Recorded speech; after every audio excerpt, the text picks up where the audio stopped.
1858 का उठाव आजाद भारत का पहला उठाव करके हमें बताया गया, लेकिन 1855 में संथाल आदिवासियों का उठाव हुआ और 6 महीने तक संथाल आदिवासियों का आंदोलन चलता रहा। जिनको लिखने का अधिकार था उन्होंने इतिहास में नहीं लिखा, क्योंकि हमारे समाज को लिखने पढ़ने का अधिकार नहीं था। ब्राह्मणों को अधिकार था, ब्राह्मणों ने 6 महीने चला हुआ संथाल का विद्रोह लिखा ही नहीं। लेकिन दुनिया में कार्ल मार्क्स नाम का एक व्यक्ति पैदा हुआ, उन्होंने एक किताब लिखी, मेक इन इंडियन हिस्ट्री, और उस किताब में संथाल का 6 महीने का जो आंदोलन चला, उस आंदोलन को उन्होंने दर्ज किया, लिखा। और वो आगे कहते हैं संथालों का आंदोलन इतना उग्र आंदोलन था कि अगर अंग्रेज इंटरफियर अगर नहीं करते, अंग्रेज अगर हस्तक्षेप नहीं करते, तो शायद इस देश में ब्राह्मण बनियों की कत्लेआम हो सकती थी। जो बात आप लोगों को बताई जा रही, बहुत ही गंभीर बात आप लोगों को यह बातें बताई जा रही है, क्योंकि हमारे लोग जो है,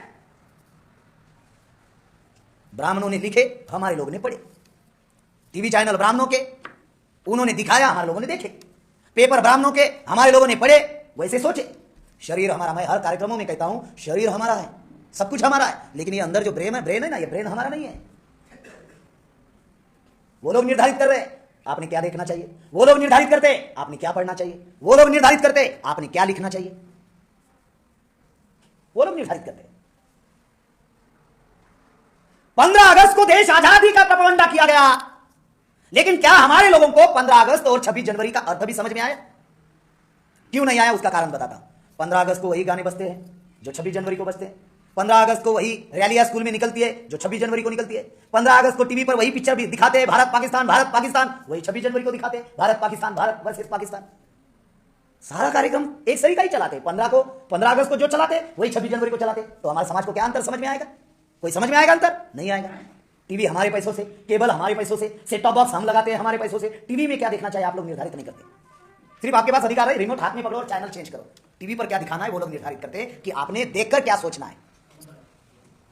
साथियों, ये जो आजादी का आंदोलन चला, ये आजादी का आंदोलन हमारे आजादी का आंदोलन नहीं था, ये ब्राह्मणों के आजादी का आंदोलन था। इस वजह से क्या हुआ कि 15 अगस्त 1947 को अंग्रेज नाम का विदेशी गया और ब्राह्मण नाम का विदेशी इस देश का हुक्मरान बना। अब ब्राह्मण विदेशी है ये मैं कह रहा हूं, तो आपको मुझे प्रूफ देने होंगे। पहला प्रूफ, पंडित जवाहरलाल नेहरू ने किताब लिखी डिस्कवरी ऑफ इंडिया, उसमें कहा ब्राह्मण विदेशी है। बाल गंगाधर तिलक ने किताब लिखी आर्टिक्स होम इन द वेदास, उसमें कहा ब्राह्मण विदेशी है। गुरु गोलवलकर ने किताब लिखी बंच ऑफ थॉट, उसमें कहा ब्राह्मण विदेशी है। राहुल संस्कृतैन ने किताब लिखी वोल्गा टू गंगा, वोल्गा नदी रशिया में है, गंगा भारत में है, रशिया से ब्राह्मण भारत में कैसे आए, उसने किताब लिखी ब्राह्मण विदेशी है। और 21 मई 2001 में डीएनए के द्वारा यह प्रमाणित हुआ कि ब्राह्मण विदेशी है और SC ST OBC and minority इस देश के मूल निवास में। जो हमारी हजारों समस्याएं निर्माण हुई, खास करके आदिवासियों को यह महसूस होता है कि हम लोग गरीब है, इस वजह से हमारी समस्याएं हैं।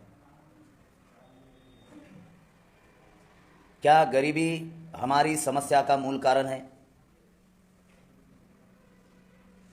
जनरली लोग जो है, हमारे समाज के जो लोग हैं, वो इस प्रकार से सोचते हैं कि गरीबी हमारी सबसे बड़ी समस्या है, और गरीबी हमारी सबसे बड़ी समस्या होने की वजह से हमारी हजारों समस्याएं निर्माण हुई, ऐसा हमारे लोग सोचते हैं। मैं आप लोगों को कुछ तथ्य आप लोगों के सामने रखना चाहता हूं, ताकि हम लोगों को यह एहसास हो कि हमारी समस्या का मूल कारण क्या है। समस्या का समाधान तभी किया जा सकता है जब समस्या का मूल कारण पता चले।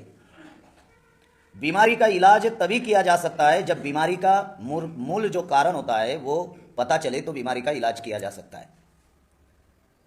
दुनिया का कोई भी डॉक्टर हो, किसी भी बीमारी का इलाज कब करता है? जब उस बीमारी का डायग्नोसिस निकालता है, और डायग्नोसिस में जो रीजन बाहर आता है, उस रीजन के ऊपर, उस कारण के ऊपर डॉक्टर ट्रीटमेंट शुरू कर देता है। तो हमारे समाज की हजारों समस्याएं हैं।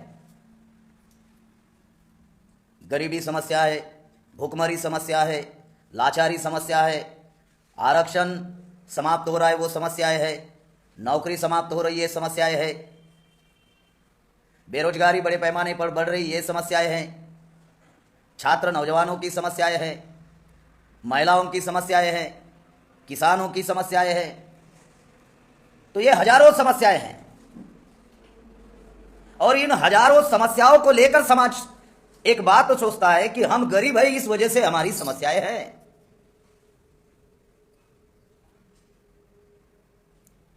दूसरे हमारे लोग ये सोचते हैं कि हमारा नसीब ठीक नहीं है। कुछ लोग जो है नसीब के ऊपर छोड़ देते हैं।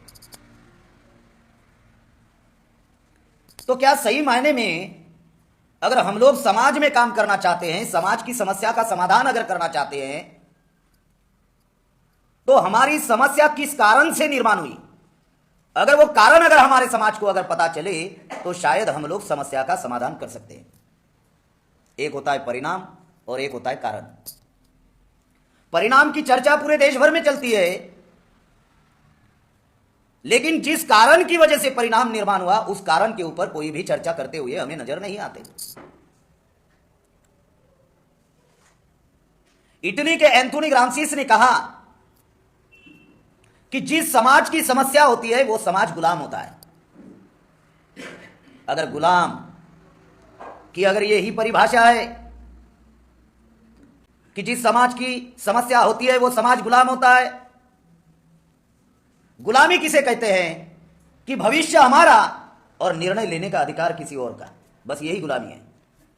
गुलामी की दूसरी कोई परिभाषा नहीं होती, या गुलामी की दूसरी कोई डेफिनेशन नहीं है। यही गुलामी है कि भविष्य हमारा और निर्णय लेने का अधिकार किसी और का, यही गुलामी है। भारत एकमात्र दुनिया का ऐसा देश है, जितने भी लोकतांत्रिक देश इस दुनिया में हैं, भारत एकमात्र ऐसा देश है कि बहुसंख्य लोग इस देश में गुलाम बने हुए हैं। बहुसंख्य लोग इस देश में समस्याग्रस्त बने हुए हैं। बहुसंख्य लोग इस देश में शोषित है, पीड़ित है, दुखी है, और अल्पसंख्य लोग इस देश के ऊपर राज कर रहे हैं। भारत एकमात्र दुनिया का एकमात्र यह उदाहरण है। भारत जितने भी लोकतांत्रिक देश है, लोकतंत्र का महत्वपूर्ण सिद्धांत क्या है कि जिनकी संख्या ज्यादा होती है उनके वोट ज्यादा होते हैं, और जिनके वोट ज्यादा होते हैं राज उनका होता है। भारत में 7.5% आदिवासी है, 15% शेड्यूल कास्ट है, 52% ओबीसी है, 10.5% सिख ईसाई बुद्धिस्ट मुसलमान है। जो SC ST OBC से जिन्होंने धर्म परिवर्तन किया, सिख ईसाई बुद्धिस्ट मुसलमान बन गए, वो 10.5% है। ऐसे कुल मिला के भारत में 85% लोग हैं जो DNA के आधार पर इस देश के मूल निवासी है। DNA ये कोई काल्पनिक कथा नहीं है। DNA साइंटिफिकली लैब में टेस्ट होता है, उसको चैलेंज आप नहीं कर सकते। दुनिया वाले कहते हैं जो लोग DNA को नहीं मानते वो दुनिया के बहुत बड़े मूर्ख लोग होते हैं। तो DNA के आधार पर भारत के SC ST OBC and minority जो है वो मूल निवासी है। जो लोग मूल निवासी है उनकी संख्या ज्यादा है, उनके वोट ज्यादा है, फिर भी वो समस्याग्रस्त बने हुए, फिर भी वो गुलाम बने हुए, फिर भी अपने भविष्य का निर्णय जो है वो बहुसंख्य लोग नहीं ले पा रहे। आखिरकार ऐसा क्यों हुआ कि हमारी हजारों समस्याएं निर्माण हुई? ये इसलिए हुआ कि हमें जो बताया गया कि 15 अगस्त 1947 को देश आजाद हुआ, यही धोखा हमारे साथ सबसे बड़ा हुआ। टीवी चैनलों के द्वारा, स्कूल कॉलेज यूनिवर्सिटी के द्वारा, किताबों के द्वारा, वर्तमान पत्र के द्वारा यह बताया गया कि 15 अगस्त 1947 को देश आजाद हुआ। क्या हमारे लोगों को इसकी जानकारी है कि 15 अगस्त 1947 को एक बिल पारित हुआ? वो आजादी का बिल नहीं था, वो ट्रांसफर ऑफ पावर बिल था। ट्रांसफर ऑफ पावर का मतलब होता है सत्ता का हस्तांतरण बिल था, यानी अंग्रेज नाम का विदेशी गया और ब्राह्मण नाम का विदेशी इस देश का हुक्मरान बना। यह बिल था ट्रांसफर ऑफ पावर बिल। देश को आजादी का बिल नहीं है। अगर 15 अगस्त 1947 को अगर देश आजाद होता तो जो लोग आजाद होते हैं वो लोगों की समस्याएं नहीं होती। अगर हमारे समाज की अगर हजारों समस्याएं हैं, इसका मतलब हम लोग आजाद लोग नहीं है, गुलाम लोग हैं। समस्या गुलामों की होती है, आजाद लोगों की समस्या नहीं होती।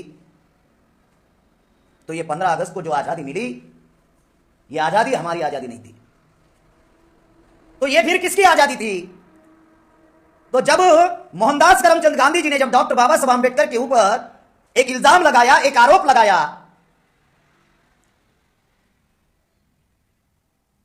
कि बाबा साहब आंबेडकर जो आंदोलन चला रहे हैं यह देश आजादी का आंदोलन नहीं है, यह आरोप गांधी जी ने लगाया, गांधी जी के लोगों ने लगाया, तो बाबा साहब आंबेडकर ने इसका जवाब दिया। और बाबा साहब आंबेडकर ने इंग्लैंड यूरोप के लोगों को कहा कि ये इंग्लैंड और यूरोप के लोगों, गांधी जी जो आजादी का आंदोलन चला रहे हैं यह आंदोलन फ्रीडम ऑफ द कंट्री है या freedom of the people of the country है। दो बातें हैं। फ्रीडम ऑफ द कंट्री का मतलब होता है देश आजादी का आंदोलन, और freedom of the people of the country का मतलब होता है देश में रहने वाले लोगों के आजादी का आंदोलन। गांधी जी जो आंदोलन चला रहे थे वो देश आजादी का आंदोलन था। देश आजाद हो गया 15 अगस्त 1947 में। आपको आजादी चाहिए थी, आजाद हो गया। बाबा साहब अम्बेडकर जो आंदोलन चला रहे थे वो आंदोलन था देश में रहने वाले लोगों के आजादी का आंदोलन। दो बातें हो गई कि हमारी हजारों समस्याएं क्यों निर्माण हुई, यह समझना बहुत जरूरी है कि हमारे साथ में, इस देश के तमाम आदिवासियों के साथ में, शेड्यूल कास्ट के साथ में, ओबीसी के साथ में, और इनसे जिन्होंने धर्म परिवर्तन किया और शिख ईसाई बुद्धिस्ट मुसलमान बन गए, ये तमाम मूल्यवासी बहुजन समाज के साथ में एक बहुत बड़ा धोखा हुआ। और बहुत बड़ा धोखा किया गया। कौन सा धोखा किया गया? कि यह प्रचार में लाया गया कि 15 अगस्त 1947 को देश आजाद हुआ। देश आजाद हुआ, लेकिन देश में रहने वाले जो लोग थे वो आजाद नहीं हुए। जो बातें आपको बता रहे हैं, राष्ट्रपिता ज्योतिराव फुले जो आंदोलन चला रहे थे, देश में रहने वाले लोगों की आजादी का आंदोलन चला रहे थे। शाहू महाराज जो आंदोलन चला रहे थे, देश में रहने वाले लोगों की आजादी का आंदोलन चला रहे थे। क्रांतिवीर बिरसा मुंडा जो आंदोलन चला रहे थे, देश में रहने वाले लोगों की आजादी का आंदोलन चला रहे थे। हरिचांद गुरुचांद जी ठाकुर ने जो आंदोलन चलाया वो देश में रहने वाले लोगों की आजादी का आंदोलन था। और बाबा साहब अम्बेडकर ने जो आंदोलन चलाया ये देश में रहने वाले लोगों के आजादी का आंदोलन था। तो सवाल खड़ा होता है कि अंग्रेज आने के पहले फिर हम लोग किसके गुलाम थे? सवाल खड़ा हुआ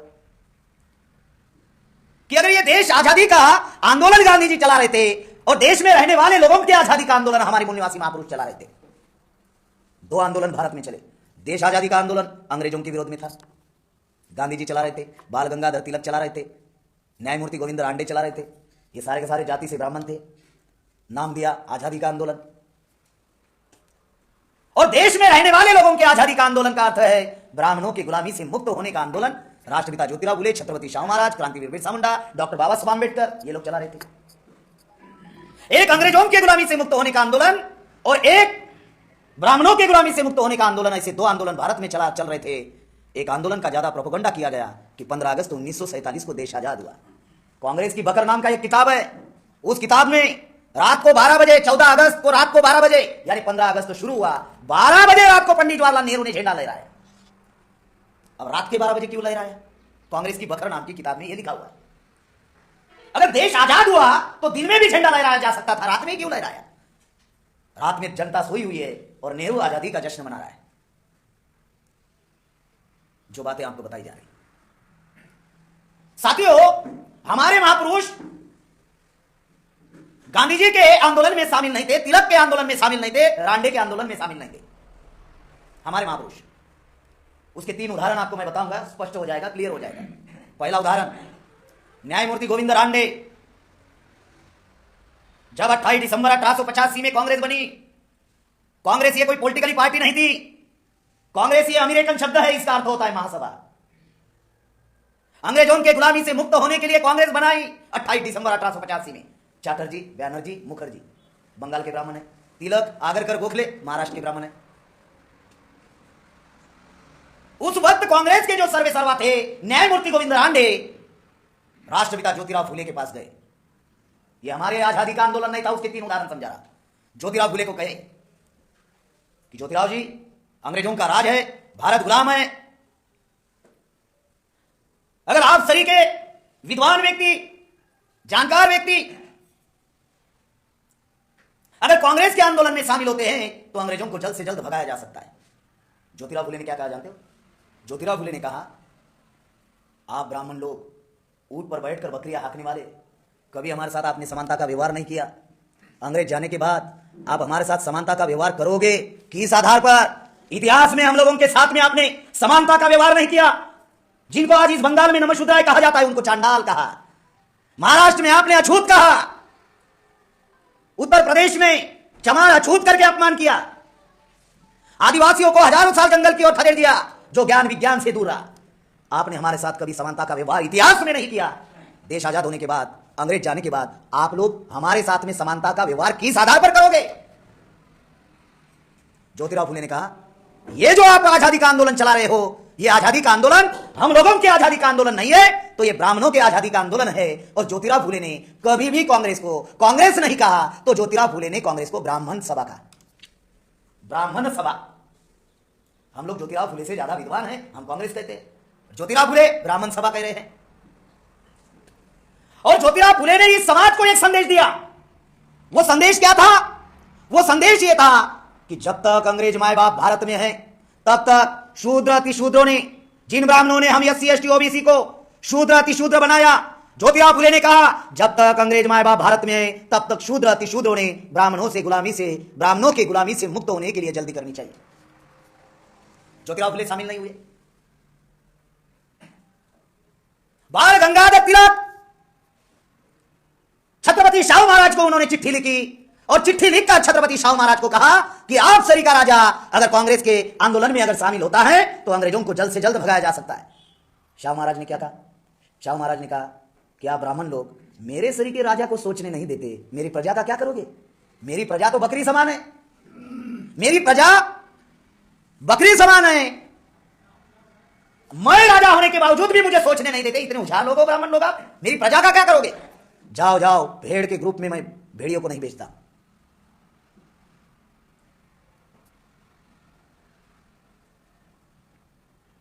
शेर और बकरी की कभी दोस्ती नहीं हो सकती। हो सकती है? गुड़ के ऊपर अगर चिट्ठी बैठ जाए तो वो गुड़ की रक्षा नहीं करता, बल्कि गुड़ को खत्म कर देता है। छत्रपति शाहू महाराज शामिल नहीं हुए। तीसरा उदाहरण, डॉक्टर बाबा साहब आंबेडकर जब विदेश में पढ़ाई कर रहे थे तो लाला लजपत राय विदेश गए बाबा साहब आंबेडकर को मिलने के लिए, और बाबा साहब आंबेडकर को कहा कि मिस्टर आंबेडकर, आप सरी का बुद्धिमान व्यक्ति, अछूत समाज के आप पहले व्यक्ति हो, विद्वान व्यक्ति हो जो विदेश में पढ़ाई कर रहे हो, आप सरी के बुद्धिमान व्यक्ति अगर कांग्रेस में शामिल हो जाते हैं तो इस देश से अंग्रेजों को भगाया जा सकता है।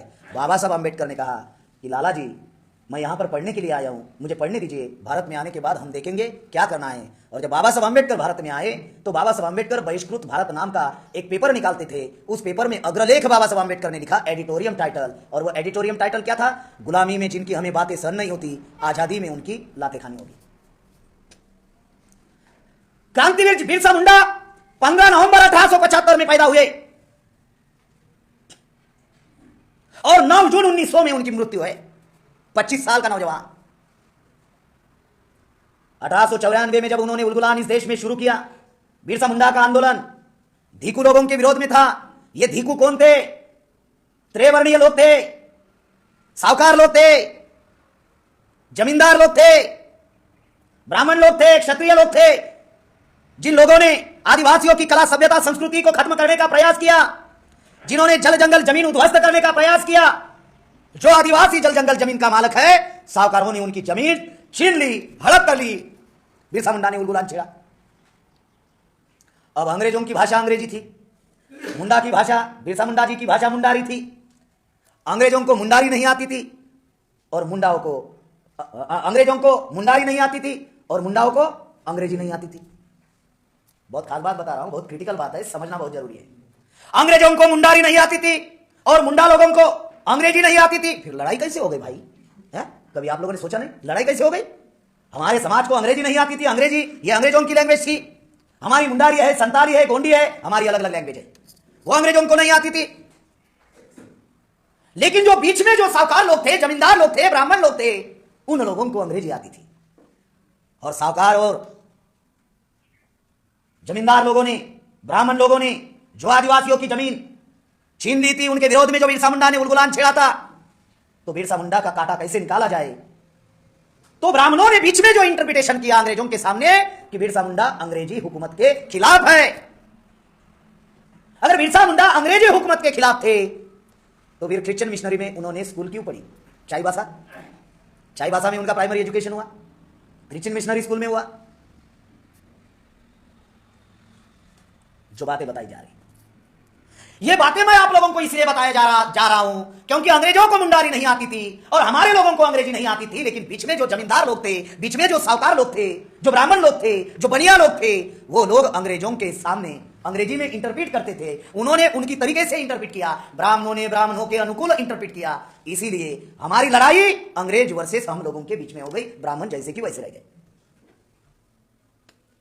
इस वजह से हमारे लोगों का टकराव अंग्रेजों के साथ हुआ, अलग अलग जगह पर हुआ, महाराष्ट्र में हुआ। मैं उसका एक उदाहरण देना चाहता हूं। 1858 का उठाव आजाद भारत का पहला उठाव करके हमें बताया गया, लेकिन 1855 में संथाल आदिवासियों का उठाव हुआ और 6 महीने तक संथाल आदिवासियों का आंदोलन चलता रहा। जिनको लिखने का अधिकार था उन्होंने इतिहास में नहीं लिखा क्योंकि हमारे समाज को लिखने पढ़ने का अधिकार नहीं था। ब्राह्मणों को अधिकार था, ब्राह्मणों ने 6 महीने चला हुआ संथाल का विद्रोह लिखा ही नहीं। लेकिन दुनिया में कार्ल मार्क्स नाम का एक व्यक्ति पैदा हुआ, उन्होंने एक किताब लिखी, मेक इन इंडियन हिस्ट्री, और उस किताब में संथाल का 6 महीने का जो आंदोलन चला, उस आंदोलन को उन्होंने दर्ज किया, लिखा। और वो आगे कहते हैं संथालों का आंदोलन इतना उग्र आंदोलन था कि अगर अंग्रेज इंटरफियर अगर नहीं करते, अंग्रेज अगर हस्तक्षेप नहीं करते, तो शायद इस देश में ब्राह्मण बनियों की कत्लेआम हो सकती थी। जो बात आप लोगों को बताई जा रही, बहुत ही गंभीर बात आप लोगों को यह बातें बताई जा रही है, क्योंकि हमारे लोग जो है, ब्राह्मणों ने लिखे, हमारे लोगों ने पढ़े, टीवी चैनल ब्राह्मणों के उन्होंने दिखाया, हमारे लोगों ने देखे, पेपर ब्राह्मणों के हमारे लोगों ने पढ़े, वैसे सोचे। शरीर हमारा, मैं हर कार्यक्रमों में कहता हूं शरीर हमारा है, सब कुछ हमारा है, लेकिन ये अंदर जो ब्रेन है ना, ये ब्रेन हमारा नहीं है। वो लोग निर्धारित कर रहे हैं आपने क्या देखना चाहिए, वो लोग निर्धारित करते आपने क्या पढ़ना चाहिए, वो लोग निर्धारित करते आपने क्या लिखना चाहिए, वो लोग निर्धारित करते। 15 अगस्त को देश आजादी का प्रपंडा किया गया, लेकिन क्या हमारे लोगों को 15 अगस्त और 26 जनवरी का अर्थ भी समझ में आया? क्यों नहीं आया, उसका कारण बताता। 15 अगस्त को वही गाने बजते हैं जो 26 जनवरी को बजते हैं। 15 अगस्त को वही रैलियां स्कूल में निकलती है जो 26 जनवरी को निकलती है। 15 अगस्त को टीवी पर वही पिक्चर भी दिखाते हैं, भारत पाकिस्तान, वही 26 जनवरी को दिखाते हैं, भारत वर्सेस पाकिस्तान। सारा कार्यक्रम एक सरी का ही चलाते। 15 अगस्त को जो चलाते वही 26 जनवरी को चलाते। तो हमारे समाज को क्या अंतर समझ में आएगा? कोई समझ में आएगा अंतर? नहीं आएगा। टीवी हमारे पैसों से, केबल हमारे पैसों से, सेट टॉप बॉक्स हम लगाते हैं हमारे पैसों से। टीवी में क्या देखना चाहिए आप लोग निर्धारित नहीं करते। सिर्फ आपके पास अधिकार है, रिमोट हाथ में पकड़ो और चैनल चेंज करो। टीवी पर क्या दिखाना है वो लोग निर्धारित करते हैं कि आपने देखकर क्या सोचना है। साथियों, ये जो आजादी का आंदोलन चला, ये आजादी का आंदोलन हमारे आजादी का आंदोलन नहीं था, ये ब्राह्मणों के आजादी का आंदोलन था। इस वजह से क्या हुआ कि 15 अगस्त 1947 को अंग्रेज नाम का विदेशी गया और ब्राह्मण नाम का विदेशी इस देश का हुक्मरान बना। अब ब्राह्मण विदेशी है ये मैं कह रहा हूं, तो आपको मुझे प्रूफ देने होंगे। पहला प्रूफ, पंडित जवाहरलाल नेहरू ने किताब लिखी डिस्कवरी ऑफ इंडिया, उसमें कहा ब्राह्मण विदेशी है। बाल गंगाधर तिलक ने किताब लिखी आर्टिक्स होम इन द वेदास, उसमें कहा ब्राह्मण विदेशी है। गुरु गोलवलकर ने किताब लिखी बंच ऑफ थॉट, उसमें कहा ब्राह्मण विदेशी है। राहुल संस्कृतैन ने किताब लिखी वोल्गा टू गंगा, वोल्गा नदी रशिया में है, गंगा भारत में है, रशिया से ब्राह्मण भारत में कैसे आए, उसने किताब लिखी ब्राह्मण विदेशी है। और 21 मई 2001 में डीएनए के द्वारा यह प्रमाणित हुआ कि ब्राह्मण विदेशी है और SC, ST, OBC and minority इस देश के मूल निवासी है। और इस मूल निवासी लोगों में अलग अलग पहचान है। आदिवासी नाम की पहचान है जिनको शेड्यूल ट्राइब कहा गया, अछूत नाम की पहचान है, ब्राह्मणों की वजह से पहचान बनी जिनको शेड्यूल कास्ट कहा गया। शूद्र नाम की पहचान है जिनको ओबीसी कहा गया, अदर बैकवर्ड क्लास। और इन एससी, एसटी, ओबीसी के जो लोग थे जिन्होंने ब्राह्मण धर्म पर लात मारी, जिस धर्म में वर्ण व्यवस्था है, जाति व्यवस्था है, स्त्री दास्ता, अछूत, आदिवासियों का अलगीकरण, उच्च नीचता, ऐसे धर्म को जिन्होंने लात मारी वो सिख, ईसाई, बुद्धिस्ट, मुसलमान बन गए, सरना धर्म बन गए। किसी ने गोनी धर्म स्वीकारा, किसी ने कोया पुण्यम धर्म स्वीकारा। तो ये डीएनए के आधार पर हम SC, ST, OBC and minority के लोग जो है वो हम लोग मूल निवासी है। मूल निवासी क्या है? हमारा रेस है। हम लोग भारत के मूल निवासी लोग हैं, पहचान हमारी अलग अलग है। इसका मतलब शेड्यूल कास्ट आदिवासी नहीं है, ओबीसी आदिवासी नहीं है। बहुत खास बात बता रहा, हम लोग मूल निवासी है, पहचान हमारी अलग अलग है। जिनके साथ अछूत का व्यवहार हुआ उनको संविधान ने शेड्यूल कास्ट की पहचान दी, अछूत हमारी कोई पहचान नहीं थी। जिनको ब्राह्मणों ने शूद्र कहा, ऐसे ओबीसी के लोग थे, उनको संविधान ने ओबीसी नाम की पहचान दी।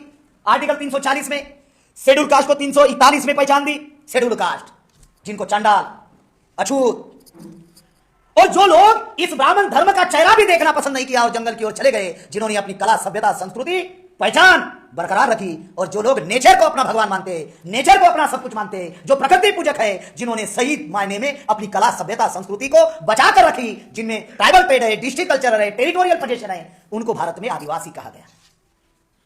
यानी हम ऐसा कह सकते हैं कि प्राचीन काल में, यानी आर्य आने के पहले गण व्यवस्था थी।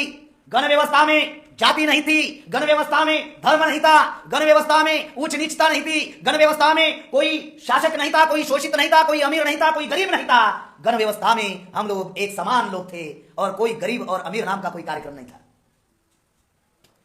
तब हम लोग एक ही वंश के लोग थे, लेकिन ब्राह्मणों के आक्रमण की वजह से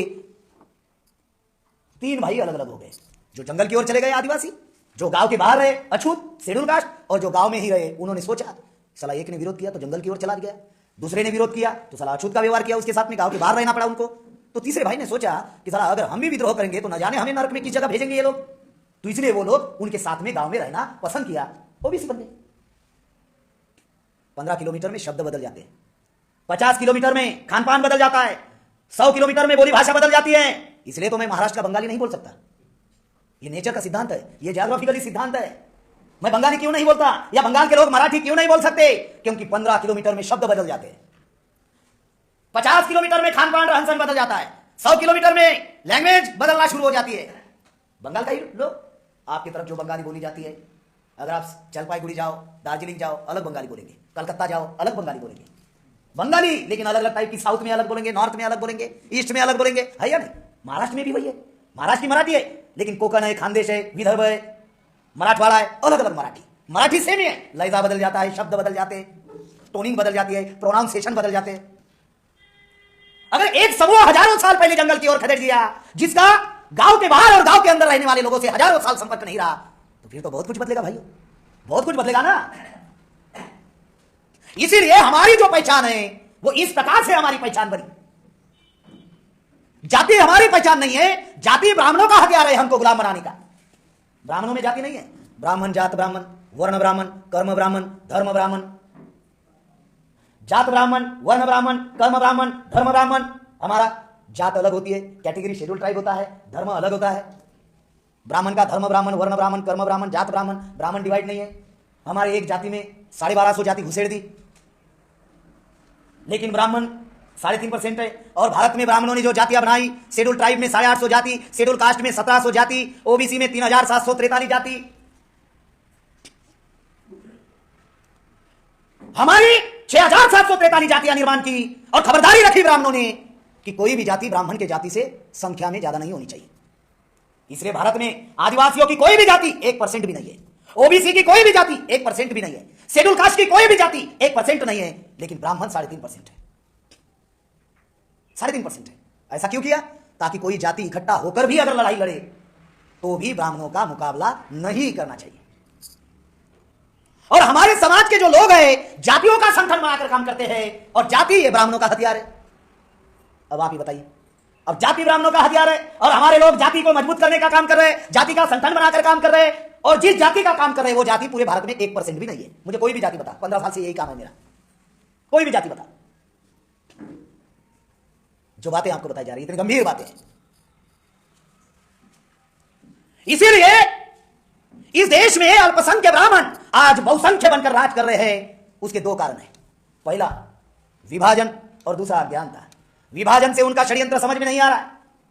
पहला विभाजन वर्ण व्यवस्था शूद्र अतिशूद्र बनाया, दूसरा विभाजन जाति व्यवस्था 6743 जातियों के टुकड़े बनाए, तीसरा विभाजन अछूत सछूत, चौथा विभाजन उच्च नीचता, पांचवा विभाजन स्त्री दासता, महिलाओं को गुलाम, छठवां विभाजन एक समूह को जंगल की ओर खदेड़ दिया आदिवासी, जो शिक्षा ज्ञान विज्ञान कंप्यूटर ज्ञान ट्रांसपोर्टिंग सिस्टम दूरसंचार साधनों से दूर रहा, वंचित रहा, जिनके ब्रेन का अभी तक सिविलाइजेशन नहीं हुआ,